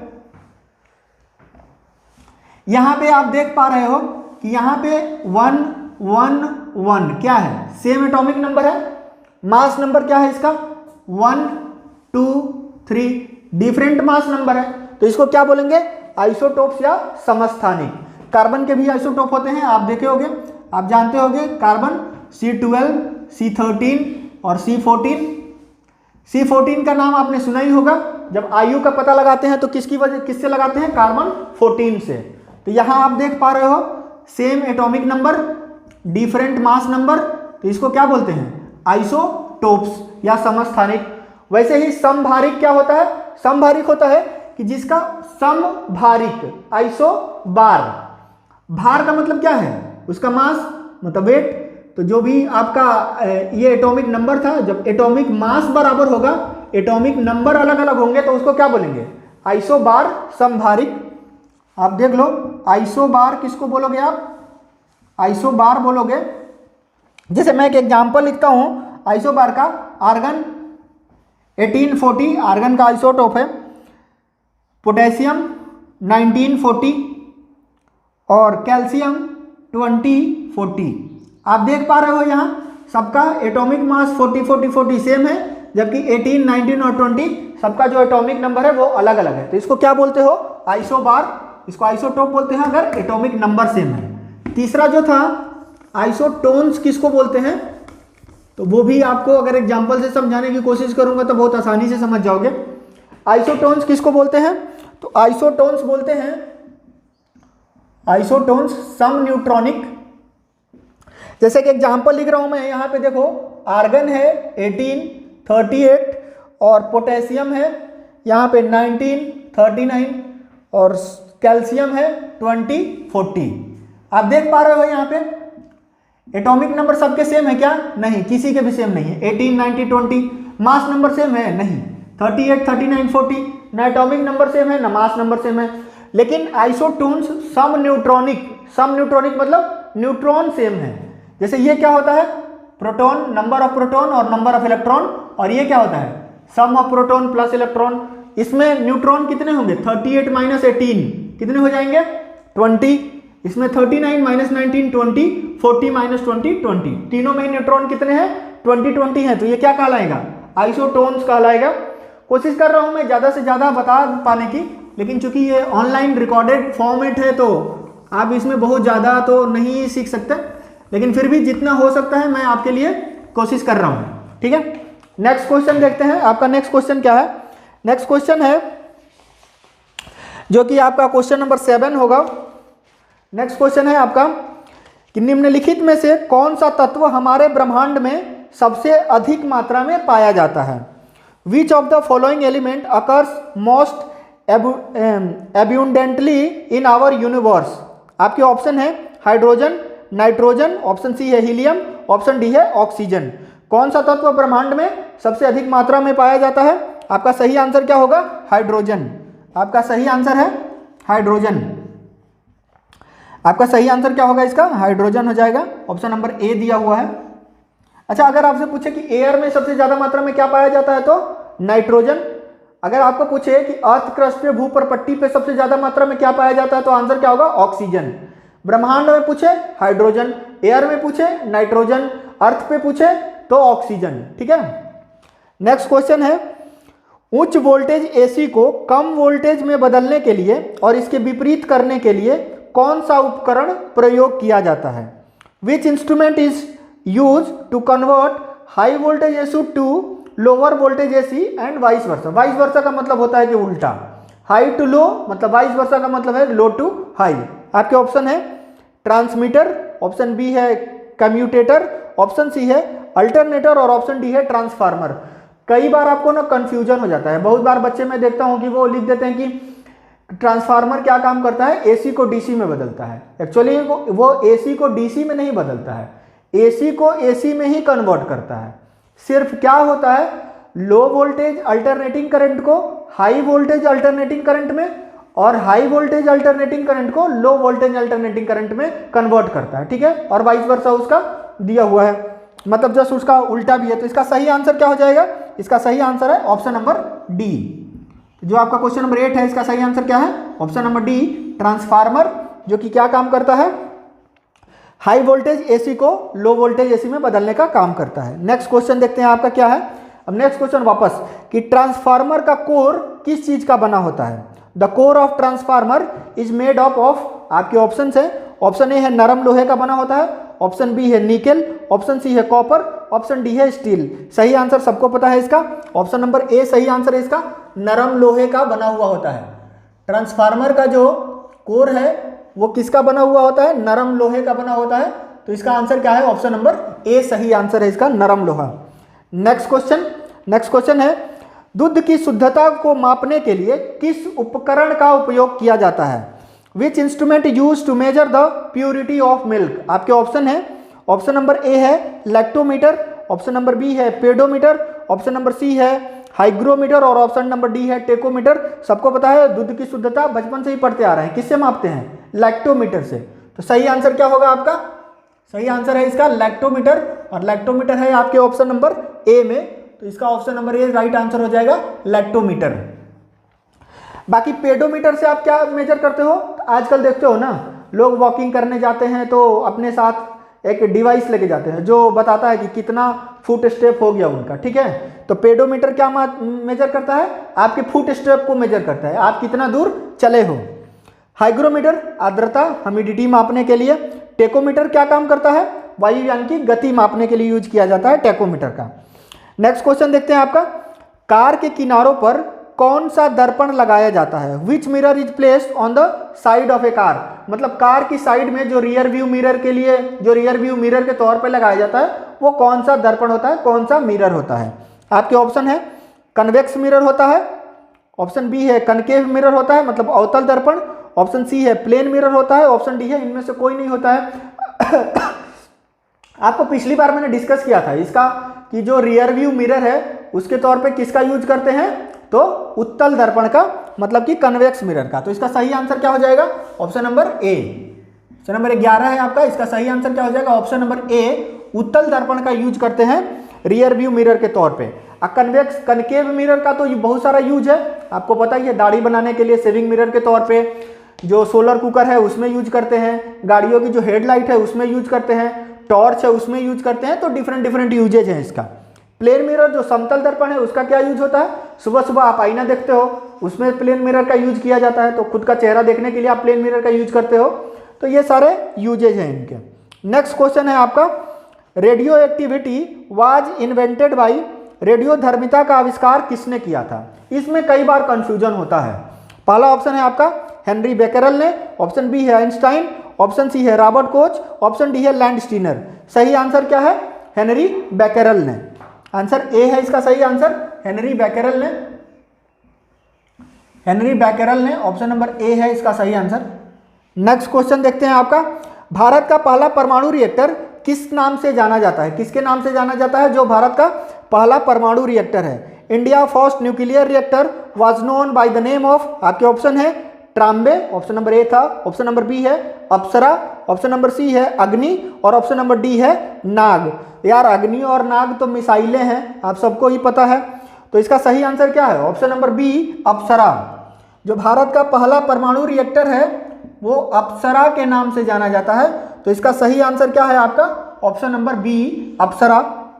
नेक्स्ट क्वेश्चन देखते हैं आपका, doctor of eyes related problem is called? मतलब आंख से संबंधित जो डॉक्टर होता है उसको क्या कहते हैं? आंखों से संबंधित समस्या के डॉक्टर को क्या कहा जाता है? ऑप्शन नंबर ए है उनको ऑकुलिस्ट कहते हैं, ऑप्शन नंबर बी है ऑप्थेल्मोलॉजिस्ट कहते हैं, ऑप्शन नंबर सी है ऑर्थोलॉजिस्ट कहते हैं, या ऑप्शन नंबर डी है पीडियाट्रिशियन कहते हैं। ऑप्शन नंबर, तो इसका सही आंसर क्या है? इसका सही आंसर है आपका ऑप्शन नंबर बी। सही आंसर है इसका ऑप्शन नंबर बी। मतलब जो आंख से संबंधित डॉक्टर है उनको क्या बोलते हो आप? ऑप्थेल्मोलॉजिस्ट बोलते हैं, ऑप्थेल्मोलॉजिस्ट बोलते हैं, ठीक है। नेक्स्ट क्वेश्चन क्या है आपका? नेक्स्ट क्वेश्चन है E equal to MC square was given by? E equal to MC square किसके द्वारा दिया हुआ है? हर किसी को इसका पता है आंसर, आइंस्टाइन के द्वारा दिया हुआ है। ऑप्शन दिया हुआ है इसमें प्रिस्टली के द्वारा, आइंस्टाइन के द्वारा, मैडम क्यूरी के द्वारा, या हेनरी बेकरल के द्वारा। तो हर किसी को पता है E equal to MC square किसका इक्वेशन है? तो आइंस्टाइन का इक्वेशन है। इसका सही आंसर क्या हो जाएगा? इसका सही आंसर हो जाएगा ऑप्शन नंबर बी आइंस्टाइन। ये आपका पूरा सेक्शन था जो साइंस का पोर्शन था, ये यहाँ पर कंप्लीट होता है साइंस का पोर्शन। नेक्स्ट सेक्शन जो आपका GS GK का है, चलिए उसके क्वेश्चन देखते हैं और उसको सॉल्व करने की कोशिश करते हैं। जो आपका पहला क्वेश्चन है GS GK का, वो क्वेश्चन क्या है कि भारत की पहली भूमिगत मेट्रो सेवा किस शहर में शुरू की गई थी? वीडियो लाइक करिए, हमारा दूसरे तक शेयर करिए। कौन सी जो मेट्रो सेवा थी किस शहर में शुरू की गई थी? India's first underground metro service started from which city? आपके ऑप्शन है पहला कोलकाता, ऑप्शन बी है दिल्ली, ऑप्शन सी है मुंबई, ऑप्शन डी है अहमदाबाद। कई लोग ना दिल्ली मेट्रो में सफर किए रहते हैं तो दिल्ली मार देते हैं ऑप्शन में, सही ऑप्शन। लेकिन इसका सही आंसर क्या है? पहली बार मेट्रो सेवा कहाँ पे शुरू की गई थी? कोलकाता में। तो आपका पहले वाले का सही आंसर क्या होगा? ऑप्शन नंबर ए। क्वेश्चन नंबर 1 का जो आपका सही आंसर क्या होगा? ऑप्शन नंबर ए, मेट्रो सेवा सबसे पहले कहाँ पे शुरू हुई? कोलकाता में। चलिए नेक्स्ट क्वेश्चन देखते हैं। आपका नेक्स्ट क्वेश्चन क्या है? जो आपका क्वेश्चन नंबर 2 है वो है सौर मंडल में उपस्थित सबसे ठंडा ग्रह कौन है? Which is the coldest planet present in the solar system? आपके ऑप्शन है, ऑप्शन नंबर ए है जुपिटर है, ऑप्शन नंबर बी है वीनस है, ऑप्शन नंबर सी है अरुण है मतलब यूरेनस है, ऑप्शन नंबर डी है नेपच्यून है। अच्छा, इसमें ना गलत होने के चांसेस बहुत ज़्यादा हैं आपके। क्यों? आपको क्या लगता है कि दूरी के हिसाब से जो सबसे ज़्यादा दूर है एक्चुअली में वो सबसे ज़्यादा ठंडा होना चाहिए, और जो सबसे नज़दीक है वो क्या होना चाहिए? सबसे ज़्यादा गर्म होना चाहिए। लेकिन यहाँ पे आप लैग कर जाता हो, यहाँ पे गड़बड़ी हो जाती है। पहले इसका सही आंसर देखते हैं। सही आंसर क्या है? Option number C Uranus. Option number C Uranus, जबकि यूरेनस सबसे दूर नहीं है। सबसे दूर क्या है? नेपच्यून है, उससे भी ज़्यादा दूर है। लेकिन एवरेज जो टेम्परेचर है वो तो नेपच्यून का ज़्यादा है, लेकिन लोवेस्ट टेम्परेचर है ना वो ऑप्शन नंबर सी जो अरुण दिया हुआ है मतलब यूरेनस का, वो -224 डिग्री तक है। जबकि जो ऑप्शन नंबर डी दिया हुआ है नेपच्यून, उसका टेम्परेचर -214 डिग्री सेल्सियस तक है। तो यहाँ पे 224 डिग्री है, उसका 214 डिग्री है दोनों का बहुत क्लोज ही। लेकिन अगर पूछेगा कि सबसे कोल्डेस्ट कौन सा हो जाएगा तो आंसर इसका क्या लिखेंगे? यूरेनस। ठीक है, थोड़ा सा कंफ्यूजिंग है ये क्वेश्चन। नेक्स्ट क्वेश्चन देखते हैं जो आपका थर्ड क्वेश्चन है। 10 डिग्री चैनल किन दो स्थानों को अलग करता है? 10 degree channel separated which two place? आपके ऑप्शन है इंडिया और पाकिस्तान को, ऑप्शन बी है पाकिस्तान और श्रीलंका को, ऑप्शन सी है आपका अंडमान और निकोबार को, और ऑप्शन डी है भारत और चीन को। सही आंसर क्या है आपका इसका? सही आंसर है ऑप्शन नंबर सी अंडमान और निकोबार को। Question number C 10 degree channel किसको अलग करता है? अंडमान और निकोबार को। भारत और पाकिस्तान को अलग करने वाली लाइन क्या है? Red Cliff. रेड मतलब लाल पहले से ही खतरा है ना। भारत और चीन को अलग करने वाली लाइन क्या है? McMahon line. और एक जो यहाँ पे दिया है पाकिस्तान और श्रीलंका का, एक्चुअली ना वो भारत और श्रीलंका को अलग करने वाली जो लाइन है ना उसको बोलते हैं पाक जल संधि। ठीक है, नेक्स्ट क्वेश्चन देखते हैं। यहाँ पर नेक्स्ट क्वेश्चन क्या है? भारत का राष्ट्रीय पंचांग किस पर आधारित है? नेशनल पंचांग of India is based on किस पे आधारित है? देखते हैं। आपका ऑप्शन है विक्रम संवत पे आधारित है, ऑप्शन बी है शक संवत पे आधारित है, ऑप्शन सी है गुप्त संवत पे आधारित है, या ऑप्शन डी है हिजरी संवत पे आधारित है। सही आंसर क्या है आपका? सही आंसर है इसका ऑप्शन नंबर बी शक संवत पर आधारित है। जो भारत का कैलेंडर है, जो पंचांग है, वो किस पे आधारित है? शक संवत पे आधारित है, और ये था ऑप्शन नंबर बी। तो ये आपका सही आंसर हो जाएगा। नेक्स्ट क्वेश्चन देखते हैं। आपका जो क्वेश्चन नंबर 5 होगा वो क्या है? संविधान की किस अनुसूची में राजभाषा का वर्णन किया गया है? मतलब भाषाओं से रिलेटेड कौन सा अनुसूची है, कौन सा शेड्यूल है? Official language has been describe in which schedule of the constitution? आपके ऑप्शन है, ऑप्शन नंबर ए है 6 शेड्यूल में, ऑप्शन नंबर बी है 7 शेड्यूल में, ऑप्शन नंबर सी है 8 शेड्यूल में, और ऑप्शन नंबर डी है 9th शेड्यूल में। तो इसका सही आंसर क्या है? भाषाओं का जो उल्लेख है वो किस में है? ऑप्शन नंबर सी 8 शेड्यूल में। तो आपका आंसर क्या हो जाएगा? ऑप्शन नंबर सी 8 शेड्यूल में। अच्छा, बाकी जो ऑप्शन है, ऑप्शन नंबर ए है 6 शेड्यूल में। तो 6 शेड्यूल में क्या लिखा हुआ है? तो 6 शेड्यूल में जो पूर्वोत्तर राज्य है ना, जैसे असम है, मेघालय है, त्रिपुरा है, तो वहाँ के जो जनजातीय इलाके हैं वहाँ पर प्रशासन के बारे में, वहाँ प्रशासनिक व्यवस्था कैसी होगी, इसके बारे में लिखा हुआ है 6 शेड्यूल में। जो 7वीं अनुसूची है, जो 7th शेड्यूल है, उसमें क्या लिखा हुआ है? तो केंद्र और राज्य, जो सेंटर है और स्टेट है, उसकी अलग अलग शक्तियां हैं, अलग अलग पावर है, उनका पावर डिस्ट्रीब्यूशन के बारे में लिखा हुआ है कि किसके पास कौन सी शक्ति होगी, कौन किस चीज को फॉलो करेगा। लेकिन कभी भी अगर सेंटर और स्टेट के किसी रूल में कॉन्फ्लिक्ट होता है, टकराव होता है, तो जो सेंटर का रूल है वही माना जाएगा। ठीक है, 8वीं अनुसूची में भाषाओं का उल्लेख है। जो 9th शेड्यूल है उसके द्वारा, उसमें क्या लिखा हुआ है? तो पहले जो संपत्ति था आपका मौलिक अधिकार था, बाद में हटा दिया गया। तो जो 9th शेड्यूल है उसमें संपत्ति से रिलेटेड है कि गवर्नमेंट आपकी संपत्ति का अधिग्रहण कर सकती है, उसके बारे में लिखा हुआ है जो 9th शेड्यूल है। नेक्स्ट क्वेश्चन देखते हैं। आपका नेक्स्ट क्वेश्चन है जो कि क्वेश्चन नंबर 6 होगा आपका, कि आपातकाल की स्थिति में समाप्त नहीं होने वाला अनुच्छेद कौन सा है? Which article is to not be ended in case of emergency? Emergency में भी क्या चीज है, कौन सा अनुच्छेद है जो कि नहीं हटाया जा सकता है? आपके ऑप्शन है आर्टिकल 21, आर्टिकल 16, ऑप्शन सी है आर्टिकल 17 या ऑप्शन डी है आर्टिकल 61। तो सही आंसर क्या है आपका? सही आंसर है आर्टिकल नंबर 21। तो क्वेश्चन नंबर 6 का आर्टिकल नंबर 21 सही आंसर है, मतलब इसका सही आंसर हो जाएगा ऑप्शन नंबर ए। तो आर्टिकल 20 और 21 को ना आपातकाल में भी हटाया नहीं जा सकता है। जो आर्टिकल नंबर 16 है उसमें क्या लिखा हुआ है? तो इक्वल अपॉर्चुनिटी के बारे में लिखी हुई है, मतलब सरकारी सेवाओं में जब भी एग्जाम होगा तो किसी के लिए कोई रिजर्वेशन नहीं होगा, सिर्फ SC ST को छोड़ के, बाद में OBC को जोड़ा गया उसमें, ठीक है, जब मंडल कमीशन लागू हुआ उसके बाद। जो नेक्स्ट है इसमें आर्टिकल कौन सा है? आर्टिकल 17 है। तो आर्टिकल 17 में क्या है? आर्टिकल 17 में छुआछूत के खत्म करने से, अस्पृश्यता का अंत करने से रिलेटेड है आर्टिकल नंबर 17। और एक है इसमें आर्टिकल नंबर 61। तो आर्टिकल नंबर 61 किससे रिलेटेड है? तो राष्ट्रपति ने अगर कोई अनकॉन्स्टिट्यूशनल काम किया है तो उन पर महाभियोग लगाकर उनको हटाया जा सकता है। तो मतलब राष्ट्रपति को महाभियोग कैसे लगाएंगे, उनको कैसे हटाएंगे, उससे रिलेटेड आर्टिकल है आर्टिकल नंबर 61, ठीक है। नेक्स्ट क्वेश्चन देखते हैं आपका। नेक्स्ट क्वेश्चन है सारे जहां से अच्छा हिंदुस्तां हमारा किसके द्वारा लिखा गया था? सारे जहां से अच्छा हिंदुस्तां हमारा, फिर बाद में वो लिख दिए कि चीनो अरब हमारा, पूरा जहान भी हमारा ही, ठीक है। आपके ऑप्शन है इसमें नेताजी सुभाष चंद्र बोस द्वारा, मोहम्मद इकबाल द्वारा, जवाहरलाल नेहरू द्वारा, भारतेंदु हरिश्चंद्र द्वारा। तो इसका सही आंसर क्या है? मोहम्मद इकबाल ने लिखा था सारे जहां से अच्छा हिंदुस्तां हमारा। सारे जहां से अच्छा हिंदुस्तां हमारा किसके द्वारा लिखा गया था? मोहम्मद इकबाल के द्वारा। इकबाल साहब एक्चुअली में पाकिस्तान में चले गए, बाद में वो क्या लिख दिए, बाद में क्या बोले, चीनो अरब हमारा, पूरा जहान हमारा, सब कुछ उन्हीं का है, हमारा तो कुछ है ही नहीं, हम तो ऐसे ही इधर आए हैं। नेक्स्ट क्वेश्चन क्या है आपका? भारत का नेपोलियन किसे कहा जाता है? नेक्स्ट क्वेश्चन है आपका कि भारत का नेपोलियन किसे कहा जाता है? आपके ऑप्शन है, पहला ऑप्शन है चंद्रगुप्त प्रथम, दूसरा ऑप्शन है समुद्रगुप्त, तीसरा है चंद्रगुप्त द्वितीय और चौथा है कुमारगुप्त। सही आंसर क्या है आपका? समुद्रगुप्त को भारत का नेपोलियन कहा जाता है, ऑप्शन नंबर बी है आपका। सही आंसर क्या हो जाएगा? Option number B Samudragupta. Samudragupta Gupta वंश के थे।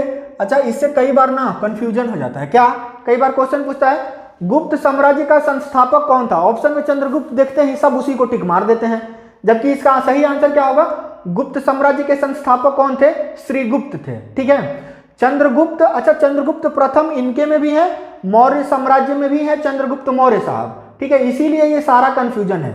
मौर्य साम्राज्य के संस्थापक चंद्रगुप्त मौर्य और गुप्त साम्राज्य के संस्थापक श्रीगुप्त। बाद में चंद्रगुप्त प्रथम आए गुप्त साम्राज्य में, ठीक है। चंद्रगुप्त प्रथम ये अलग है गुप्त साम्राज्य वाले, और चंद्रगुप्त मौर्य साहब मौर्य साम्राज्य के संस्थापक वो अलग हैं, ठीक है, ध्यान रखना आप। नेक्स्ट क्वेश्चन है भारत के सबसे बड़े क्रिकेट स्टेडियम का नाम क्या है? मोदी साहब के नाम पे है। ऑप्शन नंबर ए है Narendra Modi stadium, option number B है Kalinga stadium, option number C है मोहाली स्टेडियम और ऑप्शन नंबर डी है इंदिरा गांधी स्टेडियम। सही आंसर क्या है आपका? नरेंद्र मोदी स्टेडियम सही आंसर है इसका। Option number A Narendra Modi stadium, क्योंकि गुजरात में है। नेक्स्ट क्वेश्चन क्या है? नेक्स्ट क्वेश्चन है tsunami is related to, tsunami किससे संबंधित है? आपका ऑप्शन है पहला मैरीटाइम अर्थक्विक से, समुद्री भूकंप से, दूसरा ऑप्शन है वोल्केनिक से, मतलब कि ज्वालामुखी से, ऑप्शन नंबर सी है पर्वत निर्माण से, माउंटेन फॉर्मेशन से, ऑप्शन नंबर डी है इनमें से कोई नहीं। सही आंसर क्या है? सुनामी किससे जनरेट होती है? तो या तो समुद्र में ज्वालामुखी फट जाए या समुद्र में अर्थक्वेक आ जाए, तो इसकी वजह से सुनामी आती है। तो ऑप्शन नंबर बी ज्वालामुखी अलग से अगर अर्थ पे आएगी तो उससे सुनामी नहीं आएगी। अगर ज्वालामुखी समुद्र के अंदर फटती है तब उसमें सुनामी आ सकती है, ठीक है। तो इसमें सही आंसर क्या हो जाएगा आपका कि समुद्री भूकंप, समुद्र में अगर कोई भूकंप आता है तो उससे ज्वालामुखी सुनामी जनरेट हो सकती है। तो इसका सही आंसर क्या है आपका? क्वेश्चन नंबर 10 का आपका सही आंसर हो जाएगा ये ऑप्शन नंबर ए समुद्री भूकंप। देखते हैं आपका नेक्स्ट क्वेश्चन, बहुत ही कंफ्यूजिंग क्वेश्चन है। भारत का सबसे लंबा राष्ट्रीय जलमार्ग कौन सा है? भारत का सबसे लंबा राष्ट्रीय जलमार्ग कौन सा है? Which is India's longest national waterway, ठीक है। ऑप्शन है आपके इलाहाबाद से हल्दिया, जो कि सारे के सारे लोग इसी को टिक मार देते हैं, एग्जाम में देखते हैं। ऑप्शन नंबर बी है सादिया से धुबरी पट्टी, सादिया टू धुबरी पट्टी, ऑप्शन सी है कोल्लम से कोट्टापुरम और ऑप्शन डी है नन ऑफ दीज। तो एक बात मैं क्लियर कर देता हूं, थोड़े दिन पहले तक तो पहला वाला ऑप्शन ठीक था, इलाहाबाद से हल्दिया, जिसको नेशनल वाटरवे 1 बोलते थे, ठीक है। लेकिन बाद में अभी जो नेशनल वाटरवे 4 था उसको ना 2000 करीब 14 है या 16, 2016 शायद है 2016, उसके बाद ना उसमें और जोड़ दिया गया और पहले उसकी लंबाई थी करीब 1095 किलोमीटर नेशनल वाटरवे 4 की, और अभी उसकी लंबाई कितनी हो गई है, 2890 किलोमीटर उसकी लंबाई हो गई है। तो इसका सही आंसर क्या हो जाएगा आपका, ऑप्शन नंबर डी। अब अगर आपसे पूछे कि सबसे लंबा नेशनल वाटरवे कौन है, तो नेशनल वाटरवे 4 है। एक्चुअली में नेशनल वाटरवे 4 2890 किलोमीटर में फैला हुआ है। ये कहाँ पे है एक्चुअली में, तेलंगाना, आंध्र प्रदेश, तमिलनाडु, इन सारे इलाकों में जा रहा होता है। इन सारे इलाकों में परिवहन का साधन यहाँ से अवेलेबल है। पौंडीचेरी में भी ये नेशनल वाटरवे 4 है। तो 11 का सही आंसर क्या होना चाहिए, आंसर नंबर डी। अभी भी आप गूगल सर्च करोगे तो कई जगह आपको दिखा देगा इलाहाबाद से हल्दिया, ठीक है, लेकिन आप एक बार लेटेस्ट का सर्च करना, आपको लेटेस्ट में दिखाएगा कि जो नेशनल वाटरवे 4 है उसकी लेंथ हो गई है ज़्यादा, वो कितनी, 2890 किलोमीटर। नेक्स्ट क्वेश्चन देखते हैं आपका, जो नेक्स्ट क्वेश्चन है क्वेश्चन नंबर 12। वो क्वेश्चन नंबर 12 क्या कहता है आपको, बोलता है पृथ्वी के वायुमंडल की सबसे ऊपरी परत कौन सी है। सबसे लास्ट वाली लेयर को क्या बोलते हैं, ओजोन लेयर, मतलब कि ओजोन सर्कल, स्ट्रेटोस्फीयर समताप मंडल, ट्रोपोस्फीयर क्षोभ मंडल, या ऑप्शन नंबर डी है एक्सोस्फीयर बहिर्मंडल। तो नाम से ही क्लियर है, बाहर का मतलब है सबसे बाहर है वो, तो बहिर्मंडल ही सबसे बाहरी परत होगी, तो एक्सोस्फीयर सबसे बाहरी परत है। अच्छा, अर्थ से जो जो ऊपर जाएंगे ना, तो परत को याद करने के लिए आप एक ट्रिक याद कर सकते हो। क्या ट्रिक है आपका, कि छोड़ के सबको मैं बाहर आया। क्या ट्रिक है आपका, छोड़ के सबको मैं बाहर आया। लिखता हूं मैं यहां पे, छोड़ कर सबको, छोड़ सबको मैं बाहर आया, मैं बाहर आया। अब सबको छोड़ के मैं बाहर आ रहा हूं। अब देखना, छोड़ने से क्या हो जाएगा, क्षोभ मंडल, छोड़ने से हो गया क्षोभ मंडल। सबको छोड़ के आया, सब से क्या हो गया, समताप मंडल। अच्छा, कई बार आपको ना ओजोन मंडल भी देता है, तो अगर आप समताप मंडल को मानते हो 8 से 32 किलोमीटर, तब इसके बाद ओजोन मंडल आ जाएगा। या तो समताप मंडल की लेयर अगर आप लेते हो 18 से 60 किलोमीटर, तो समताप मंडल के अंदर ही ओजोन मंडल आ जाएगा। तो कई बार आपसे ये भी क्वेश्चन पूछ देता है कि ओजोन मंडल किस में है, तो समताप मंडल में, अगर ऑप्शन अगर ऐसे आया तो। नहीं तो अगर अलग से ओजोन मंडल दिया हुआ है तो आप इसको अलग भी कर सकते हो, वो आप लिख सकते हो कि समताप मंडल के बाद ओजोन मंडल है। फिर क्या आता है, मध्यमंडल, और ये एक्चुअली में मैं आया बाहर है, क्योंकि बाहर तो बहिर्मंडल सबसे लास्ट में आ जाएगा। आया से आयन मंडल है, आयन मंडल, और बाहर से हो गया बहिर्मंडल। ठीक है, बस आपको ये याद रखना है, छोड़ सबको मैं आया बाहर, अर्थ से जो जो ऊपर जाएंगे आपका आता जाएगा, क्षोभ मंडल, समताप मंडल, मध्यमंडल, आयन मंडल और बहिर्मंडल। तो इसका सही आंसर हो जाएगा आपका क्या, इसका सही आंसर हो जाएगा जो आपका क्वेश्चन नंबर 12 है। इसका क्वेश्चन क्या था, पृथ्वी के वायुमंडल की सबसे ऊपरी परत कौन सी है, तो बहिर्मंडल, ऑप्शन नंबर डी में है। नेक्स्ट क्वेश्चन देखते हैं आपका, जो क्वेश्चन नंबर 13 होगा। ये क्या है नेक्स्ट क्वेश्चन, विश्व की सबसे लंबी पर्वत श्रृंखला कौन सी है, which is the world longest mountain range. Option A है अल्पास पर्वत श्रृंखला, Alps mountain range, option B है Himalaya mountain range, option C है रॉकी माउंटेन रेंज, और ऑप्शन डी है एंडीज पर्वत श्रृंखला, एंडीज माउंटेन रेंज। सबसे जो लंबी पर्वत श्रृंखला है वो कौन सी है, तो इसका सही आंसर है ऑप्शन नंबर डी, एंडीज पर्वत श्रृंखला। इसका सही आंसर है option number D, Andes mountain range. Next question देखते हैं आपका। नेक्स्ट क्वेश्चन में आपको ऑप्शन दिया हुआ है, उस ऑप्शन में आपको बताना है कि कौन सा ऑप्शन गलत है। 2 कॉलम दिए हुए हैं, कौन मैच नहीं कर रहा है। गलत युग्म को पहचाने, आइडेंटिफाई द रॉन्ग पेयर। आपका ऑप्शन ए है चाय, चाय असम में होता है, मतलब असम में बहुतायत में चाय की खेती होती है, ये सही आंसर है। कोकोनट नारियल तमिलनाडु में, तमिलनाडु कोस्टल रीजियन है, समुद्र से घिरा हुआ इलाका है, ऑब्वियस सी बात है वहाँ पे नारियल होता है ज़्यादा। ऑप्शन नंबर सी है मूंगफली बिहार। ऑप्शन नंबर डी है गन्ना उत्तर प्रदेश, तो उत्तर प्रदेश में गन्ना होता ही है, तो इसका सही आंसर क्या हो जाएगा, सी मूंगफली बिहार में। एक्चुअली मूंगफली ज़्यादा गुजरात में होती है, तो इसका सही आंसर क्या हो जाएगा, मूंगफली बिहार में, ये गलत है। तो ये 14 जो क्वेश्चन है इसका सही आंसर हो जाएगा आपका ऑप्शन नंबर सी मूंगफली बिहार में।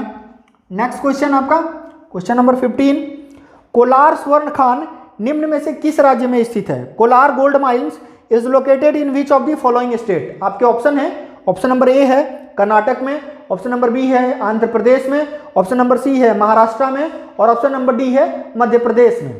तो इसका सही आंसर है आपको पता ही है, ऑप्शन नंबर ए कोलार कहाँ पे है, कर्नाटका में, तो ये आपका ऑप्शन नंबर ए सही है। यहाँ पे आपका जो जीएसटी के था ये पोर्शन भी कंप्लीट होता है। अगर आपको हमारा वीडियो अच्छा लगता है तो आप इसको लाइक करिए, शेयर करिए ज़्यादा से ज़्यादा लोगों तक पहुँचाएंगे तो उनकी भी तैयारी में मदद मिलेगी। अगर आपको कोई डाउट रह जाता है तो आप कमेंट बॉक्स में डाउट लिखिए, हम आपका डाउट जरूर सॉल्व करेंगे। मिलते हैं नेक्स्ट पेपर सेट में एक नए सॉल्यूशन के साथ। Thank you.